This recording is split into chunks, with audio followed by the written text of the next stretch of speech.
El título del mensaje de esta mañana de Santa Cena es Una voz que grita en el desierto.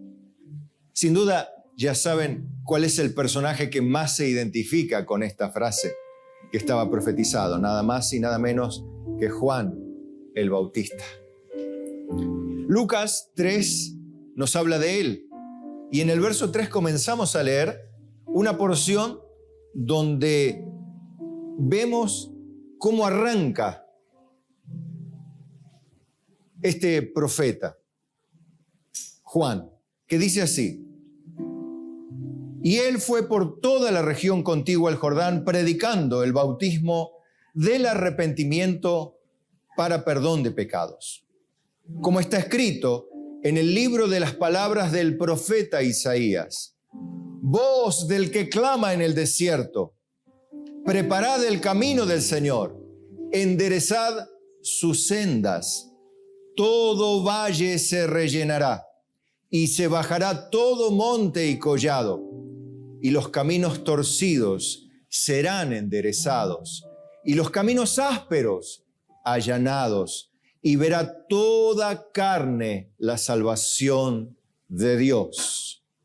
Y decía a las multitudes que salían para ser bautizadas por él: oh generación de víboras, ¿quién os enseñó a huir de la ira venidera? Haced pues frutos dignos de arrepentimiento, y no comencéis a decir dentro de vosotros mismos: tenemos a Abraham por padre, porque os digo que Dios puede levantar hijos aún, a Abraham, aún de estas piedras.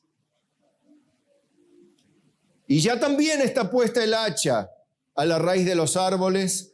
Por tanto, todo árbol que no da buen fruto se corta y se echa en el fuego. Y la gente preguntaba diciendo: entonces, ¿qué haremos? Y respondiendo les dijo: el que tiene 2 túnicas, dé al que no tiene, y el que tiene que comer, haga lo mismo. Y vinieron unos publicanos para ser bautizados y le dijeron: maestro, ¿qué haremos? Él les dijo: no exijáis más de lo que os está ordenado. También le preguntaron unos soldados diciendo: ¿y nosotros qué haremos? Y les dijo: no hagáis extorsión a nadie, ni calumniéis, y contentaos con vuestro salario. Como el pueblo estaba en expectativa, preguntándose todos en sus corazones si acaso Juan sería el Cristo, respondió Juan diciendo a todos: yo a la verdad os bautizo en agua, pero viene uno más poderoso que yo, de quien no soy digno de desatar la correa de su calzado. Él os bautizará en Espíritu Santo y fuego. Su aventador está en su mano, y limpiará su era y recogerá el trigo en su granero, y quemará la paja en el fuego que nunca se apagará. Con estas y otras muchas exhortaciones anunciaba las buenas nuevas al pueblo. Amén. Hasta ahí. Bien. Sin duda es impactante cómo comienza de manera abrupta el ministerio de Juan. Un hombre que fue criado con el espíritu de Elías en el desierto de una manera bastante rudimentaria. Por allí me atrevería a decir que sin buenos modales, que no tendría, como se dice en un lenguaje más vulgar, pelos en la lengua para decir las cosas. Alguien que, por lo que yo leo hasta aquí, confrontaba a los que aparentaban cierto arrepentimiento de una manera absolutamente agresiva y violenta, porque les decía literal: raza de víboras. ¿Quién nos enseñó a huir de la ira venidera? Juan predicaba arrepentimiento, fruto de justicia, santidad del corazón, o sea que no predicaba cualquier cosa, no predicaba mensajitos motivacionales, mensajitos de sanidad interior. O sea, pensaba un mensaje de sanidad interior, pero no la sanidad interior que vemos hoy, cargada de supuestas acciones espirituales, declaraciones, oraciones, que ni siquiera oraciones con imposición de mano que la hacen los pastores, que son los que la Biblia vemos, son los únicos, las autoridades espirituales, los que imponen las manos a los hermanos, porque el principio es un principio que ya entre los hebreos se practicaba, que el mayor bendice al menor e imponía las manos, no como algo mágico, sino como una señal de autoridad sobre él, dada por Dios, obviamente. Pero esto se desvirtúa y se comenzó a manipular, digamos, en la iglesia moderna de una manera tal que las personas comienzan a tener hasta un sentido místico de todo el asunto de la imposición de manos, de la oración, de la sanidad interior, para cambiar, para romper maldiciones generacionales,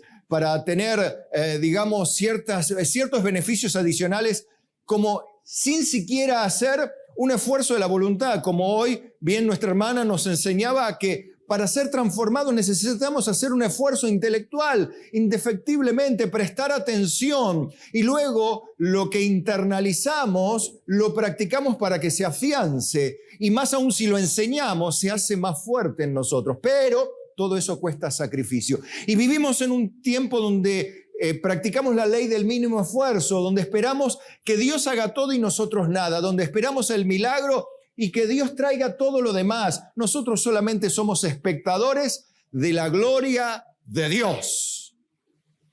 Quedó bueno eso, ¿no? Ese final. Pero no es así. Es mentira. Juan predicaba otra cosa. Predicaba el Evangelio, predicaba a Cristo, predicaba al Cordero de Dios que quita el pecado del mundo. Ya lo predicaba a Cristo y a este crucificado como Pablo, a través de una palabra que es locura para los que se pierden, pero poder de Dios para los que se salvan. La Biblia, el predicar la Biblia es locura para los que se pierden, es molesta, inquieta, aburre a los que se pierden. No estoy diciendo este mal que estamos sufriendo hoy, que es la pérdida de la capacidad de atención, que como consecuencia también puede traer lo otro, aburrimiento, desconexión, distracción y pérdida del conocimiento. Pérdida del conocimiento, no el conocimiento fisiológico, sino pérdida del conocimiento bíblico. Juan predicaba llamando a las personas a un cambio que se evidencia a través de las obras. Por eso las personas le decían, ¿qué haremos? Ese ¿qué haremos? Probablemente es la manifestación real de una persona que ya ha recibido la vida para nacer de nuevo. Recuerde que cuando Pablo es confrontado por el Señor Jesús, no es confrontado con un beso, le dice, hola Pablo, ¡mua!, sino que recibe un cachetazo que lo derriba del caballo. ¿Usted se cayó de una silla alguna vez? Bueno, cáigase de la silla del caballo a ver cómo queda usted. Bueno, de ahí lo derribó Jesús a Pablo. Y Pablo cuando se incorpora dice, ciego ya, dice, Señor, ¿qué quieres que yo haga? Y ya Dios le da instrucciones. Fíjese que el mensaje no siempre lleva esta tonalidad suave, delicada, de parte de Dios, digo, de parte de predicador y predicadores poco preparados, o que no están cualificados, o que ni siquiera Dios ha llamado, probablemente estén condimentados, o personas que predican, personas que hablan, estén condimentados con mucho edulcorante, con mucho azúcar. O ya que estamos en una era más donde se intenta cuidar la salud con algún edulcorante de estos naturales. De todas maneras, de toda forma, no es la forma en que Dios muchas veces confronta mayormente a los que deberían saber cómo era el pueblo de Dios. También había algo en particular, no terminaban de entender quién era Juan. La gente muchas veces no reconoce en el predicador como un emisario o mensajero de Dios. La gente que veía a Juan se preguntaba si sería el Cristo o es otro profeta. No tenía bien claro esto, pero ellos por lo menos tenían la inquietud. Esto es importante porque vemos que, como lo venimos enseñando ya el miércoles que viene, Dios mediante, terminaremos la serie de Apocalipsis 1 al 3, el Señor de la Iglesia, a través del programa de radio, Él tiene poder, en AM Vida 1490. Igual está esto en Facebook, en YouTube. Allí está en el canal de la radio. Ahí están las 8 primeras partes, falta la 9ª, la última, donde vemos que el Señor de la Iglesia, Cristo, no habla directamente a la Iglesia ni por intermediarios, miembros de la congregación, sino que habla a través del apóstol Juan al ángel que está en la iglesia y por medio del ángel que está en la iglesia a la iglesia. Algo semejante a lo que decía Berenice, que es un poco lo que creo que el Espíritu Santo está tratando de hacernos entender mayormente en este año para que podamos recibir esa gracia. Fíjese que el Señor no habla por hermanitos, miembros de la congregación, sino por el ángel de la iglesia. Y esto se repite sistemáticamente en las 7 iglesias, las más apóstatas y las más espirituales. De la misma manera. Claro, puede chocar un poco con la cierta libertad en la cual vivimos en Cristo, pero Dios no cambia. Dios siempre hizo las cosas de una sola forma y su modo de operar siempre es el mismo. Nosotros lo trocamos, nosotros le damos vuelta, nosotros nos llenamos de nuevas enseñanzas y cosas que se acomodan más a nuestra forma de ver las cosas. Hoy vemos inclusive libros que enseñan a que la iglesia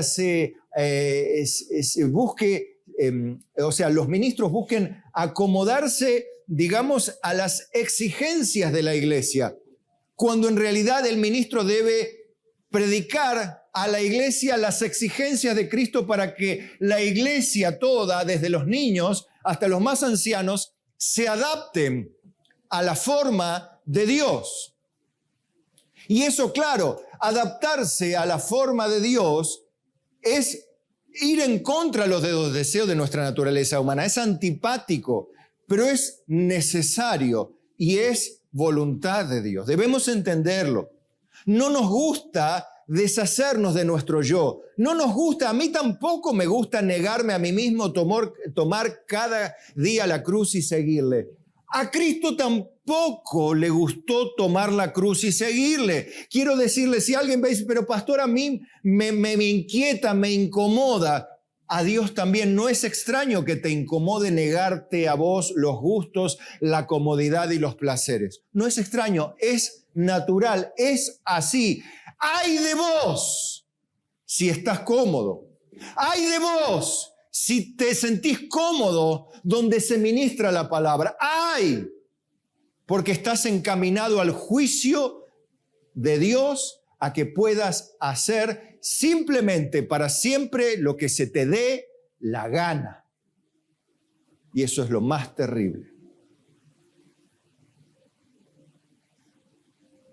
Por eso Juan advertía severamente al pueblo con el Mesías, que con el Mesías no se juega. Porque él decía, el hacha está puesta en la raíz del árbol.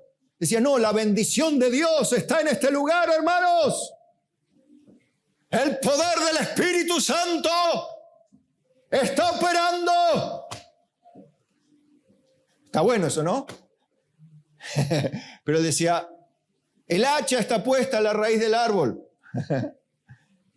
Y todo aquel que no dé buen fruto es cortado y echado al fuego que nunca se apaga, sin lugar a dudas, haciendo mención del infierno. Pero por otro lado decía, pero él también juntará el trigo en su granero. No se olvida de los suyos, nunca se olvida de los suyos. Él junta el trigo que habla del fruto que Dios quiere que tengamos. Él lo junta. Y eso lo hace el Señor. Juan venía anunciando esto. Él preparaba el camino del Señor. Y era uno que gritaba en el desierto. ¿Qué le dice esto? La profecía. Una voz que grita en el desierto. ¿Por qué no grita en las plazas? Donde todo profeta tenía que profetizar. ¿Por qué no grita en un lugar donde todos lo escuchen? ¿Sabe para qué? una de mis percepciones de por qué, porque Dios es así, para que todo aquel que quiera oír venga y beba gratuitamente. Y para que todo aquel que rechaza la voz de Dios se quede en la plaza y en la ciudad y en su Sodoma y en su Gomorra y en su religión y en sus milagros y en sus prédicas y en su evangelismo barato, cualunque, mentiroso, falso, falaz y anatema. Porque la Biblia dice que si alguno predica un evangelio diferente, el tal sea anatema. Va a ver que Juan, alguno podría decir que tuvo éxito, porque era muy vehemente, muy confrontativo en su manera de dirigirse al pueblo. Pero a Juan no le creyeron. Mire conmigo Mateo 21:32. Jesús dice esto.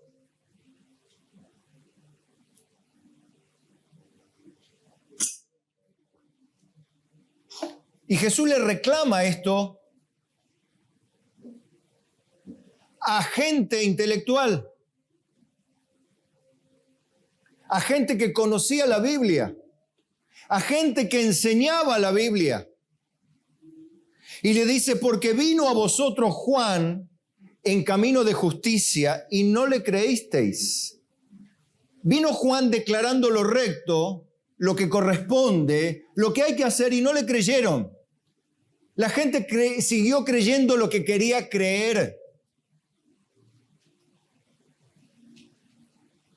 Mire que Juan fue el profeta más grande, según las palabras de Cristo, de todo el antiguo pacto. No hubo otro como él. Juan fue el profeta más grande, más importante, más relevante del antiguo pacto, no del Antiguo Testamento, dije, ¿no? Como nosotros tenemos, sino del antiguo pacto, porque el antiguo pacto termina cuando Cristo muere y da su vida, entonces ahí comienza el nuevo pacto cuando dice consumado es. Juan ya no estaba con vida para ese tiempo, pero con todo a lo que quiero que se enfoque hoy en esta mañana es que no le creyeron a Juan. Jesús se lo reclama. Los intelectuales del pueblo no creyeron. Los intelectuales, los que supuestamente sabían, los que supuestamente entendían, los que supuestamente tenían gran elocuencia para hablar y comunicar el mensaje de Dios, no creyeron que Juan era un mensajero de Dios porque era bruto, porque hablaba muy fuerte, porque no tenía sensibilidad con las personas, porque no le importaban las almas, porque no le importaba si había mujeres, si había niños, si había nada. Él tiraba con todo lo que tenía, con la boca de jarro hablaba. Y Jesús, ¿qué les dice? Ustedes no le creyeron. Y ese hombre era un mensajero de Dios. Era un hombre que Dios enviaba delante del Mesías, preparando el camino para que sean salvos los que habrían de ser salvos. Bueno, esto de no creer en el mensajero de Dios o de cuestionarlo, no es tampoco nada particular o un hecho aislado. Quiero que me sigan a Lucas capítulo 20, verso 1.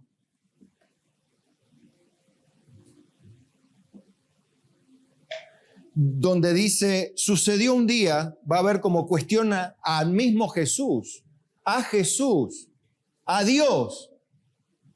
Sucedió un día que enseñando Jesús al pueblo en el templo, anunciando el evangelio, llegaron los principales sacerdotes y los escribas, los teólogos, con los ancianos, los sabios teóricamente.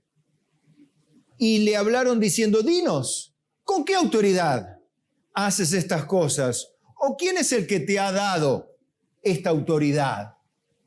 Como diciendo, ¿quién sos vos para enseñar, mandar o decir lo que Dios dice?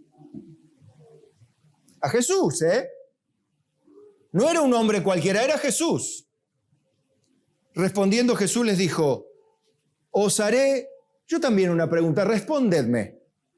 El bautismo de Juan, ¿Era del cielo o de los hombres?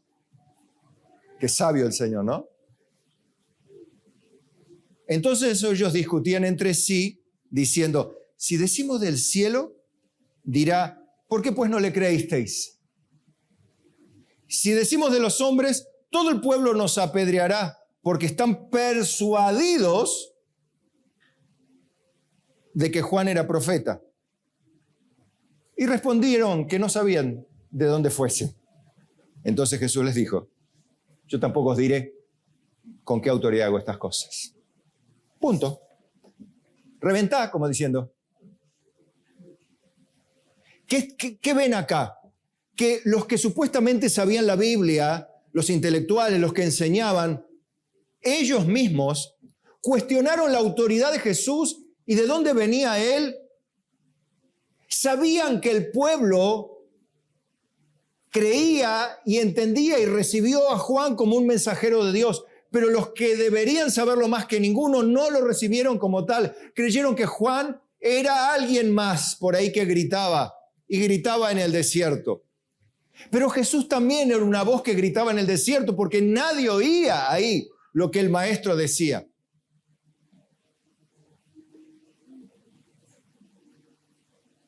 Cuestionaron la autoridad nada más y nada menos que del Mesías, del Hijo del Hombre, del Hijo de Dios mismo en su segunda persona.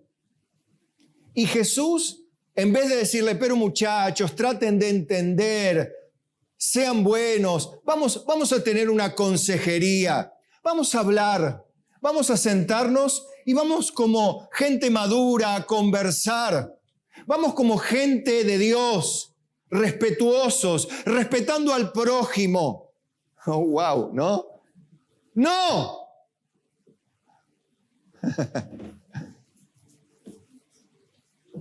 Le dice, no le voy a dar ni una respuesta a usted, no le voy a decir dónde soy. Hagan lo que quieran. ¿Qué van a pensar los otros? ¿Y quién se cree? ¿Qué logró el Señor con eso? Les endureció el corazón más. Porque cuando una persona que es violenta, vos le respondés con fuerza, con firmeza, si no es humilde, se pone más dura todavía, se empaca más en su posición y se condena a sí misma porque Dios la condena por la dureza de su corazón. Y eso es lo que pasó y lo que pasa a toda persona que a la reprensión de Dios endurece su corazón. Dios envía un juicio. ¿Cuál juicio? El más terrible de todos, endurecimiento extra, como a Faraón. Faraón empezó endureciendo él su corazón en las primeras plagas. En las últimas era ya Dios quien endurecía el corazón de Faraón para que no bendiga a Moisés, para que no sea instrumento Dios a través de Moisés. Pero también le pasó algo semejante a Pablo. Miren, en 1 Corintios 9, miren las preguntas que tiene que hacer Pablo a una iglesia. Y ahora estamos en el periodo de la iglesia neotestamentaria, pero yo quiero que lo vaya viendo siempre en el marco del pueblo de Dios, el hombre de Dios, el mensajero de Dios, Dios y cómo responde Dios y cómo habla Dios. ¿A quiénes? A gente que no quería creer en la obra y en el mensajero de Dios.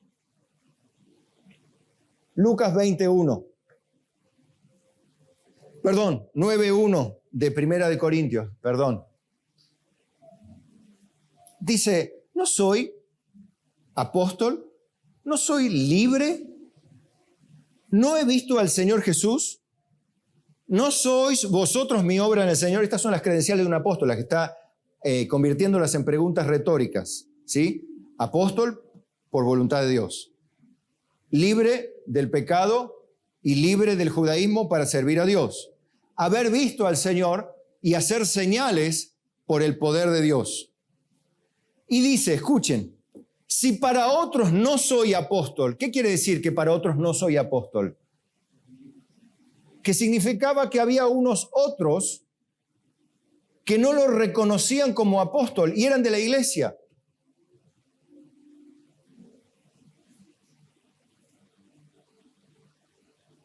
Para vosotros ciertamente lo soy. Le está hablando ¿a quiénes? A los que escuchan. Como le pasaba a Juan, como le pasaba a Jesús, también le pasa a Pablo, y Dios opera de la misma manera, hermanos. Dios es siempre Dios. Por eso no hay que jugar con Dios, hay que temer a Dios, amar su palabra, respetar sus mandamientos, tenerlos muy en alta estima, y esto que están haciendo hoy es absolutamente beneficioso para todos ustedes, como ya lo hemos enseñado. Es absolutamente transformador y liberador. Prepárese hoy para experimentar libertad, porque Dios junta en su granero el trigo. Si para otros no soy apóstol, para vosotros ciertamente lo soy, porque el sello de mi apostolado sois vosotros en el Señor. La iglesia misma que va creciendo es ella también otro sello extra. ¿Sabe que hay predicadores que no son itinerantes, sino andan como duendes errantes, que es otra cosa?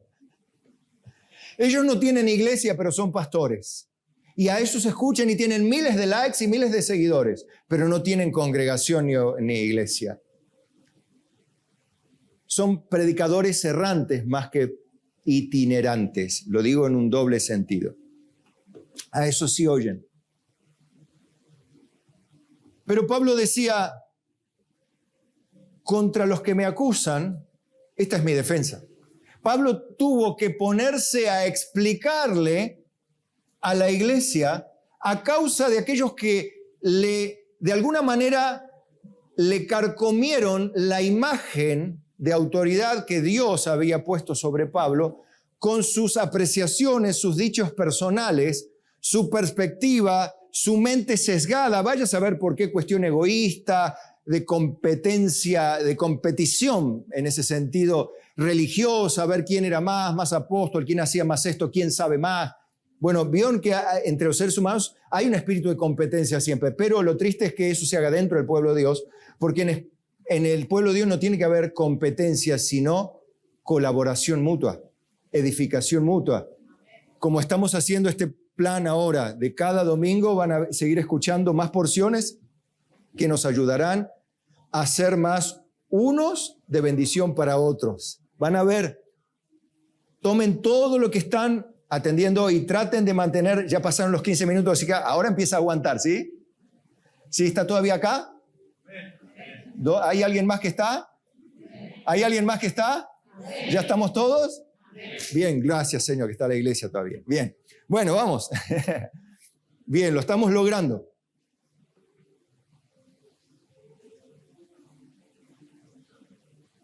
¿Acaso, decía Pablo, no tenemos derecho de comer y beber como si fuese? Y sí, pero ¿por qué otros parece que le cuestionaban esto? No tenemos derecho a tener con nosotros una hermana por mujer, como también los otros apóstoles y los hermanos del Señor y Cefás. O sea, no tenemos derecho a tener una familia, a cuidar una esposa, a cuidar a los hijos. ¿No tenemos derecho? Sí tenían derecho, pero Pablo le está diciendo, miren, hasta esto nos están negando con sus cuestionamientos. Hasta simplemente vivir con los derechos que Dios nos concede. ¿O solo yo y Bernabé no tenemos derecho de no trabajar? Porque cuando aquí habla de no trabajar significa que el ministro o el hombre de Dios o el mensajero de Dios no tiene la obligación de tener un trabajo secular. Eso quiere decir.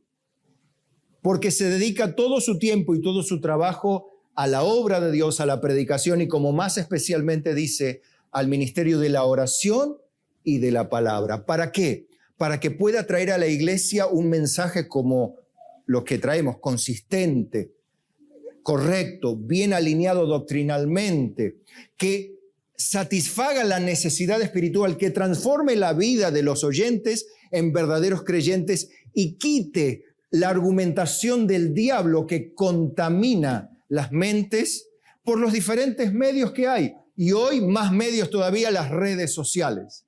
Antes era por doña Juanita y la tía Coca y fulano. Ahora no solamente los supuestos hermanos, sus supuestos predicadores errantes, sino también que a través de la multitud de información que viene a través de las redes, se bombardea con argumentos contrarios a la Biblia, sutilmente diferentes, para lo cual la mayoría de las personas, y más aún cuanto más joven y menos capacidad de conocimiento bíblico, menos pensamientos en Cristo tiene, es más fácil envolver.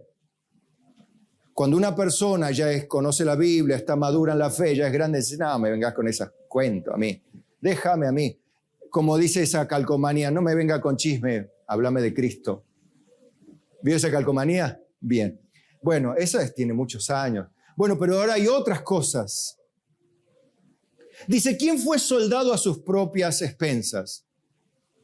Solamente en Argentina los policías se compran las balas. Bueno, eso es una excepción, sí, a la regla. Ya esperemos que pronto no pase eso.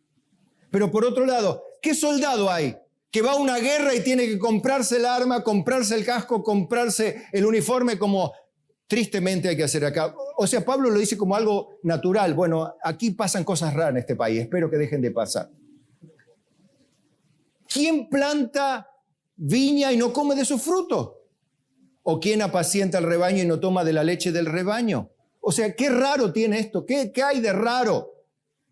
Ahora, dice Pablo, usando todas estas figuras y trayéndolo al plano de lo eclesial, del ministerio, dice, si nosotros sembramos entre vosotros lo espiritual, ¿es gran cosa si segáremos de vosotros lo material? Dice, si otros participan de este derecho sobre vosotros, ¿cuánto más nosotros? Pero no hemos usado este derecho, sino que lo soportamos todo, para no poner ningún obstáculo al Evangelio de Cristo. Pero, verso 13, ¿no sabéis que los que trabajan en las cosas sagradas comen del templo? ¿Y que los que sirven del altar participan? Así también ordenó el Señor a los que anuncian el Evangelio que vivan del Evangelio. Ya no hay mucho que discutir, pero a pesar de todo eso, ya le mostré cómo no creyeron en Juan, no creyeron en Jesús, no creyeron en Pablo y cuestionaron de los tres la autoridad, cuestionaron sus derechos, cuestionaron su mensaje, todo, y no le creyeron. Y lo más terrible es que pasó lo que pasó, porque que no crea no sería nada, sino la respuesta de Dios. Ese es el terrible problema en realidad. No para los miembros del cuerpo de Cristo, obviamente. Desacreditaron la autoridad espiritual de Pablo como apóstol, nada más y nada menos que como apóstol. Bueno, si se atrevieron a hacerlo con Jesús, ¿con qué autoridad haces estas cosas? ¿Quién te dio esta autoridad? Lo hicieron con Dios, ¿cómo no lo iban a hacer con el pobre Pablo?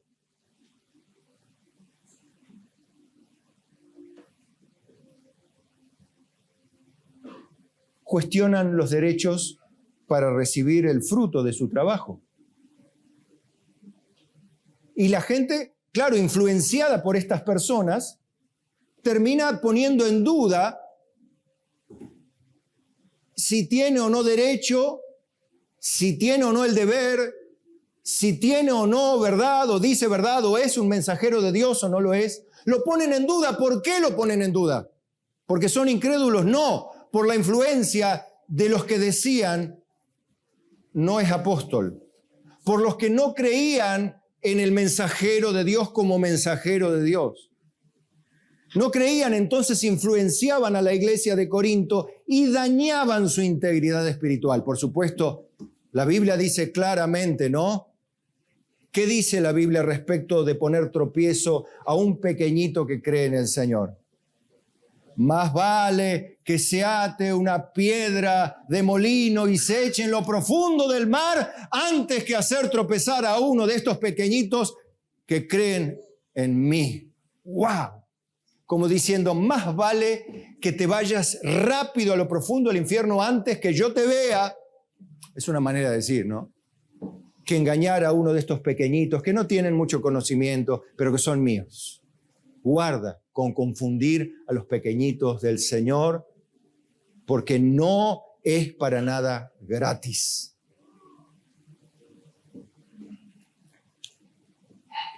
Usted sabe que también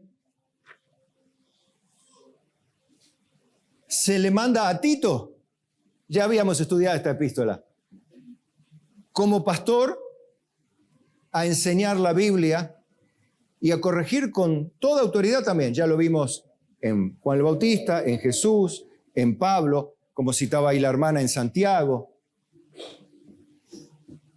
Y ahora vamos a ver a un pastor de entre los tantos, que ya no es ni apóstol, ni Cristo, ni profeta, sino un pastor como yo digo, con minúscula, como yo, como cualquier otro. Mire lo que se le manda a Tito, para que vea que los ejes de la Biblia siempre son los mismos. Dice la Biblia en Tito, capítulo 2, verso 1. Pero tú habla lo que está de acuerdo con la sana doctrina. Primero, hablar lo que está de acuerdo con la Biblia. Le manda Pablo a Tito. Le dice en el verso 2 que los ancianos, o sea, los más maduros, sean sobrios, o sea, serios, prudentes, sanos en la fe, en el amor, en la paciencia. Ahora las mujeres grandes, las ancianas, asimismo sean reverentes en su porte, no calumniadoras, no esclavas del vino, maestras del bien. Que enseñen a las mujeres jóvenes a amar a sus maridos y a sus hijos, a ser prudentes, castas, cuidadosas de su casa, buenas, sujetas a sus maridos, para que la palabra de Dios no sea blasfemada. Exhorta asimismo a los jóvenes que sean prudentes, presentándote tú, le dice a Tito, igual que a Timoteo, recuerda, sé ejemplo de los creyentes en amor, palabra, espíritu, conducta, fe y pureza. Y acá a Tito, ¿qué le dice? Presentándote tú en todo, como ejemplo de buenas obras, en la enseñanza mostrando integridad, seriedad, palabra sana e irreprochable, de modo que el adversario se avergüence y no tenga nada malo que decir de vosotros. Exhorta a los siervos, a los esclavos, que se sujeten a sus amos, que agraden en todo, que no sean respondones, no defraudando, sino mostrándose fieles en todo, para que en todo adornen la doctrina de nuestro Dios y Salvador, de Dios nuestro Salvador. Verso 11, porque la gracia de Dios se ha manifestado para salvación a todos los hombres, enseñándonos que, renunciando a la impiedad y a los deseos mundanos, vivamos en este siglo sobria, justa y piadosamente, aguardando la esperanza bienaventurada y la manifestación gloriosa de nuestro gran Dios y Salvador Jesucristo, quien se dio a sí mismo por nosotros para redimirnos de toda iniquidad y purificar para sí un pueblo propio, celoso de buenas obras. Esto habla y exhorta y reprende con toda autoridad. Nadie te menosprecie. ¿Están todavía? Gracias. Veamos otra vez el mismo patrón. ¿Qué encontramos aquí? Tito, que debe predicar un mensaje motivador, delicado, que cautive la atención de los oyentes, o tiene que predicar ¿qué? La Biblia, sana doctrina, o sea, tiene que predicar Biblia.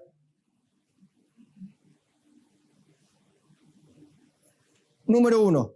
Y después, ¿qué debe invitar a que hagan dentro de la congregación? Vemos que él sea un ejemplo, por un lado. ¿Recuerdan? Él debe ponerse ejemplo en todo. En trabajo, conducta, amor, espíritu, fe, pureza. Asistencia, regularidad, paciencia, resistencia, seriedad, sobriedad. Está bien. Las mujeres grandes, ¿qué deben hacer? Enseñar a las más jóvenes. ¿A qué? Amar a sus maridos, a ser sujetas a sus maridos, a ser castas, cuidar a sus hijos, amar, estar en conjunto. A ver, esto para colmo vivimos en una sociedad donde esta última década se ha trocado estos valores, parecen como machistas o algo raro, pero no es machista, es Dios que lo dice así. Y hoy ven que los hombres no tienen una voz fuerte en la iglesia y se necesitan hombres. Y se necesitan hombres con testosterona también. Usted sabe que la testosterona en promedio en la sociedad, en los hombres, las mujeres tienen también, pero en un grado mucho menor. Está notablemente disminuida en los hombres en estas últimas décadas que décadas atrás. Uno dice, bueno, es el estrés. Miren, en la Segunda Guerra Mundial los hombres no bajaban el nivel de testosterona, iban a la guerra y no hay peor cosa que el estrés postraumático de la guerra o la guerra misma. No está ahí el punto, hermano. Está quizá en la alimentación, en la manera de comer, de conducirse, de manejarse. Y están faltando personas que ocupen el lugar de maridos que cuidan y aman y defienden y dan la vida por sus mujeres. Pero también faltan mujeres que se toman el lugar del hombre y no se quieren sujetar a sus maridos y enseñan a las más jóvenes a resistir a sus maridos, a resistir a sus hermanos, a resistir a sus autoridades, a resistir a sus pastores. Pero ustedes, las más grandes, tienen que decir, no, hija, eso está mal. A Dios no le gusta eso. Eso va a traer juicio, va a destruir tu vida, tu futura familia, vas a hacer un desastre, vas a llorar hoy. Hoy estás contenta, puedes hacer lo que querés, mañana vas a llorar. Y los jóvenes deben sujetarse justamente en una sociedad donde se promueve la rebelión. Ustedes ven, los que son maestras saben, no hay forma de controlar a los adolescentes y jóvenes. ¿Por qué? Porque se promueve la idea de la libertad responsable. Los niños, los adolescentes no tienen sentido todavía desarrollado de la responsabilidad. Hay que enseñar a desarrollar la responsabilidad. Pero tiene que tener un padre y una madre que le den un ejemplo. Obviamente hay casos, obvio, donde no hay papá, donde no hay mamá. Bueno, son casos especiales. Pero en el pueblo de Dios debería tenerse en alta estima lo que Dios dice, no lo que hace la mayoría. Bueno, pero la mayoría está mal. ¿Y eso desacredita la Biblia? ¿Desacredita la autoridad del hombre en la casa? ¿Desacredita la autoridad del pastor en la iglesia? El pastor ya no puede, ¿por qué? Porque puede ofender, puede ser violencia verbal. Entonces a Juan lo iban a acusar de violencia verbal, a Juan el Bautista, a Jesús, a Timoteo, a Pablo, a Tito, a Pérez, a todos. ¿Por qué? Porque el mundo lo dice, ¿es correcto?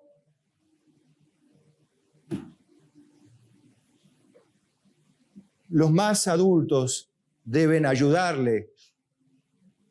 Por eso dice las ancianas, no las jóvenes, las ancianas, las mujeres grandes deben enseñar a las más chicas. La Biblia no dice otra cosa. Bueno, pero lo hacen de otra manera. Bueno, está bien, sigan haciéndolo, pero enséñenle la Biblia, no le enseñen otra cosa.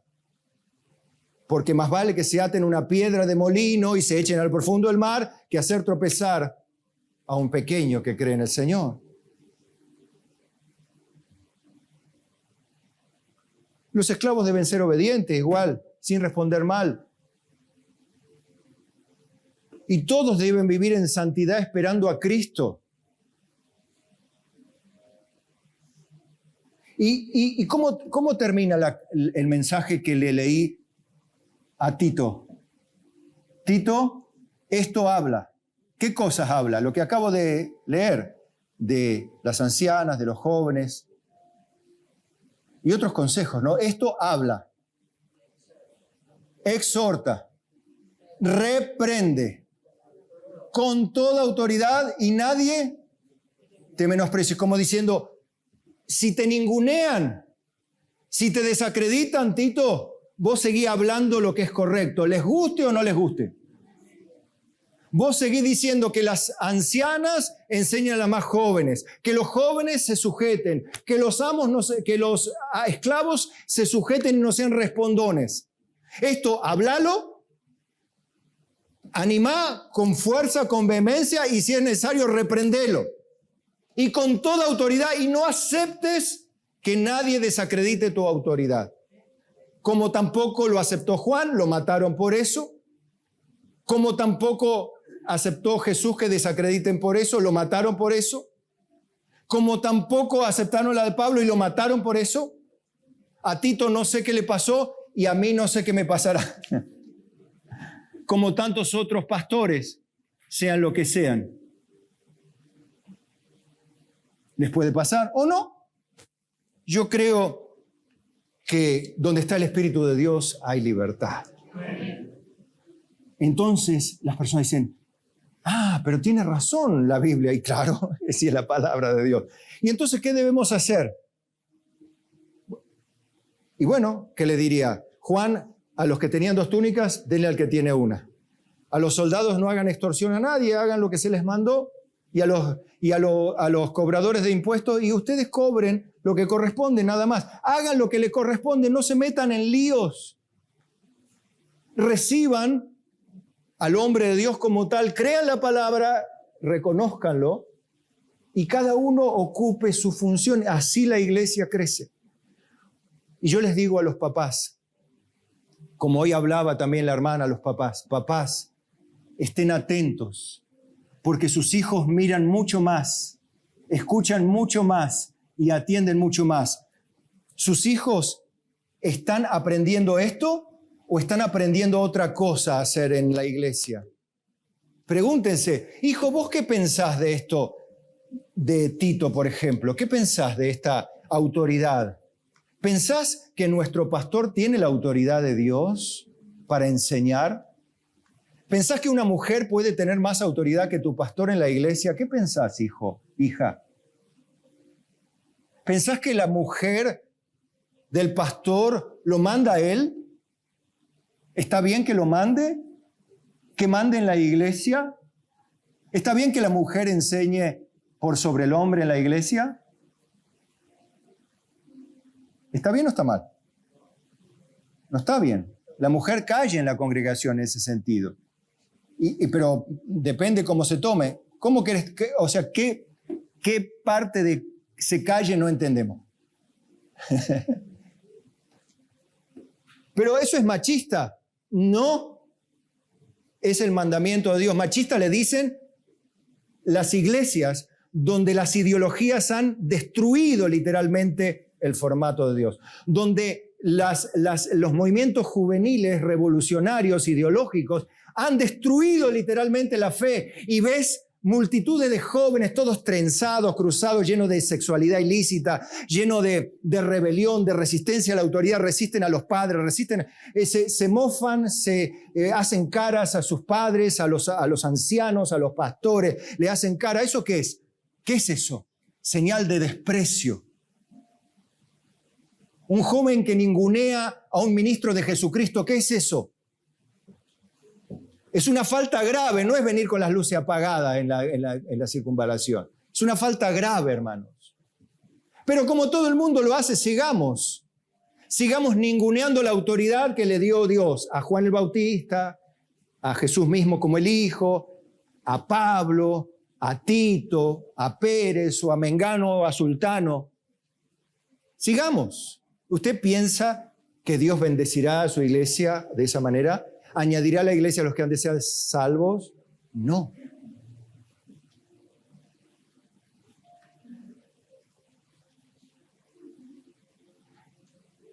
Mire, en Juan 13:20, Hay una frase que trae esto.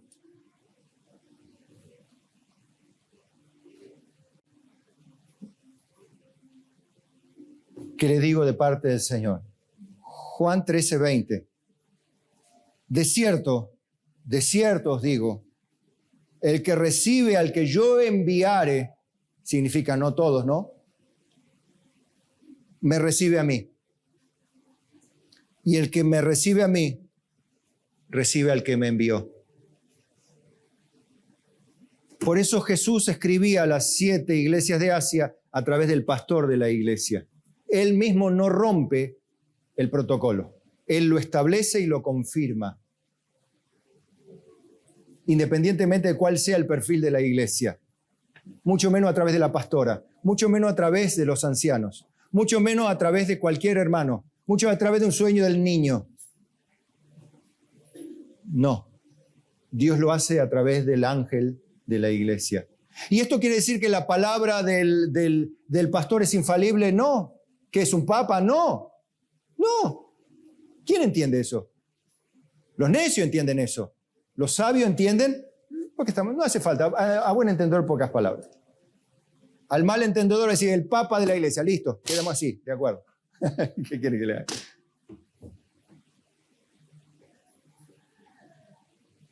Como le dijo Jesús, no le voy a responder. Eso es el punto. Pero termino un mensaje como lo terminé la otra vez, para que se animen. Porque este eje se repite a lo largo de la Biblia. Y yo quiero motivarlo hoy a no tener una fe ciega, sino tener una fe en Dios y en su palabra. Porque tener fe en su palabra, recibir su palabra, es recibir a Dios. Lo escuchamos hoy otra vez, lo repito. Recibir su palabra es recibir a Dios. Rechazar su palabra, la predique Pere, Salgado, Montenegro, Palacios o Tisera, es la palabra de Dios. Por más que Carlos sea un recuadrado al cuadrado. Con todo, la palabra siempre es de Dios. Predique quien predique. Pero si el oidor tiene oído de sabios y atiende a la voz del Espíritu Santo, no tenga ningún problema. Es más, tome esto. Segunda de Crónicas 20:20. Mire, esto le va a traer seguridad a usted. No le va a traer miedo ni al autoritarismo, ni al papado evangélico. Escuche, ni al autoritarismo, ni al capricho humano, ni al mandamiento de hombre, como toda esa cosa que puede ocurrir. De hecho, ocurre. Pero también puede ocurrir lo otro, que no ocurra, que sea Dios, como a través de Juan, a través de Jesús, a través de Pablo, a través de Tito, a través de fulano y mengano. Puede ser. Porque si no es así, ¿qué hace acá? ¿Está? Listo. Punto. Pero si es de otra manera, ¿qué te pasa? Como los que decían, el pueblo sabe que Dios lo envió a Juan. Esos intelectuales sabían que Dios lo había enviado, ¿no? Ellos sabían pero no querían creer en él. Sabían, pero aún así se resistieron. Y se condenaron por su necio corazón, fue entenebrecido. Y dice, 2 de Crónicas 20:20, cuando se levantaron por la mañana, salieron por el desierto de Tecoa. Y mientras ellos salían, Josafat, estando en pie, dijo, imagínense, ¿no? Ante la amenaza de la guerra, ante la amenaza de los problemas, del desafío de la vida, trasládelo. El desafío del 2024, la inflación de enero, febrero, marzo, abril, no sé, las deudas, las cuotas, los insumos, los alimentos, imagínense, la familia, las relaciones, el trabajo, todo eso, ¿no? Asusta, a veces asusta, un poco más, un poco menos, pero escuchen, Josafat y el pueblo tenían un problema parecido, peligraba la vida, peligraba la integridad económica, la salud, todo. Pero ellos salieron porque el profeta les dijo, que Dios iba a estar con ellos en esa batalla.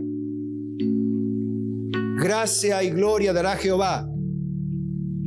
No quitará el bien de los que andan en integridad. Oídme, Judá, y moradores de Jerusalén. Creed en Jehová vuestro Dios y estaréis seguros.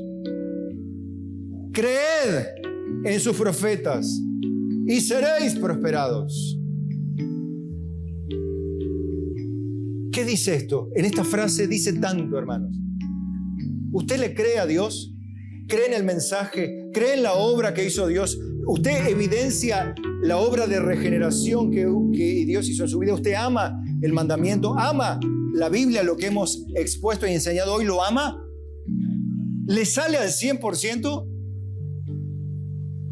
No, la verdad que no le sale, pero ¿le gustaría que le salga? Sí. Eso te trae seguridad de salvación. Vos amás lo que el mundo odia. Vos amás la ley, amás la justicia, amás lo recto, amás lo santo, amás lo que corresponde aunque no te guste, aunque no te conviene aparentemente, aunque te digan, no, pero no es tan así, no es tan así, pero vos lo amás porque sabés que es la voluntad de Dios.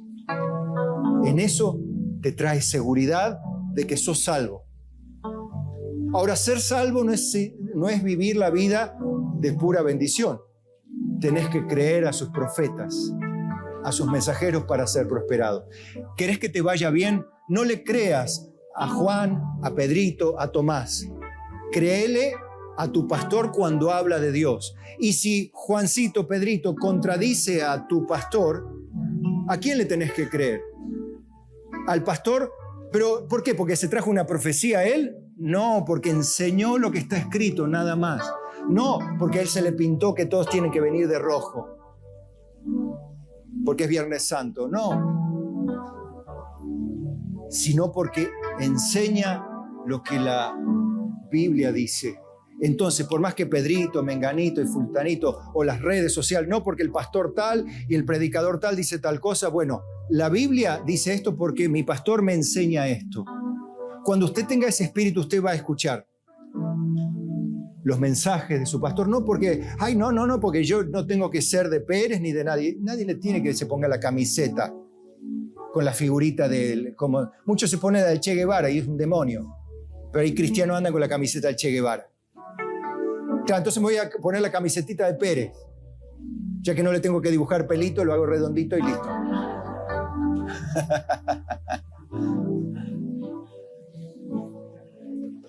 No, hermano. Significa que su corazón sabe lo que es correcto. Porque Dios te dio pastores que te pastoreen con ciencia e inteligencia. No hermanos, sino pastores. Dios te da pastores. Y si no te los dio, orá para que te los dé porque estás en el horno. Y si te los dio, oílos. La Biblia dice, sujetaos a ellos porque ellos velan por vuestras almas como quienes han de dar cuenta. Fulanito y menganito no da cuenta por vos, yo sí. Entonces, mientras tu pastor te enseñe la Biblia, mantenete fiel a Dios. Confía en Dios, vas a estar seguro, créele, tu alma va a estar segura en el cielo. ¿Y querés que te vaya bien en la vida cristiana? Cree a sus mensajeros. Yo no te puedo dar la salvación, pero te puedo dar o comunicar el conocimiento que te lleva a una buena vida cristiana, una conducta cristiana bíblica. Sea joven, adolescente. Por eso, hermanos, animen a las personas. Como estamos cambiando la modalidad de trabajo, animen, que no tengan miedo a hablar con el pastor. El pastor no les va a gritar como grita en el púlpito. El pastor grita en el desierto, donde nadie lo oye, pero cuando está frente a frente no te va a gritar así. Porque algunos quizás me ven así nomás, pero no te va a gritar así. Más fuerte te va a gritar. No, hermano, no. Tiene que confiar, tiene que ayudar a los chicos, a los jóvenes que vienen con toda esa revolucionaria, a decirle, no, hijo, ¿dónde vas? Mira todos los que terminaron mal. Y ya le voy a pedir a chicos que vuelven de la oscuridad para que le cuenten a los jóvenes que quieren entrar en ella, para que le digan, no chicos, yo ya vengo de ahí, no vayan a esa mugre, no vayan a ese infierno de vivir sus vidas, no se aparten, hagan caso. Ahora ay, como quisiera que los oigan, que están encantados por las lucecitas de la libertad, de la juventud. Ay, Dios me libre, Dios los libre. Papás, pregúntenle a sus hijos a ver qué creen ellos, qué entienden ellos, qué hablan ellos. Pregúntenles, por favor, hablen con ellos. Porque el diablo anda como león rugiente buscando a quien devorar. ¿Y sabe de quién habla en esos versículos? Dice jóvenes. Jóvenes. Le habla a los jóvenes. No se exalten antes de tiempo. No se salgan del lugar que les corresponde. Estén sujetos todavía, son jóvenes. No, pero no, mi papá no sabe nada, el pastor no sabe nada, yo leo libros. Ahí, espera bajo la poderosa mano de Dios hasta que Dios te haga grande. Hasta que Dios te haga madurar. Ahí. Entonces, papá, intervenga. Usted, mujer grande, enseña a la más chica. Y la más chica debe decir, no, me lo dijo la hermana. Pero la hermana es grandota, no sabe nada. ¿Cómo? La Biblia dice otra cosa, hermano. Dios nos ayuda y nos va a ayudar. ¿Cuántos creen?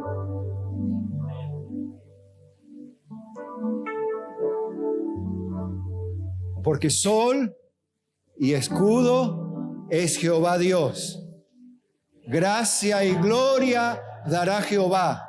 No quitará el bien de los que andan en integridad. Salmos 84:11. Amén. Un aplauso para el Señor.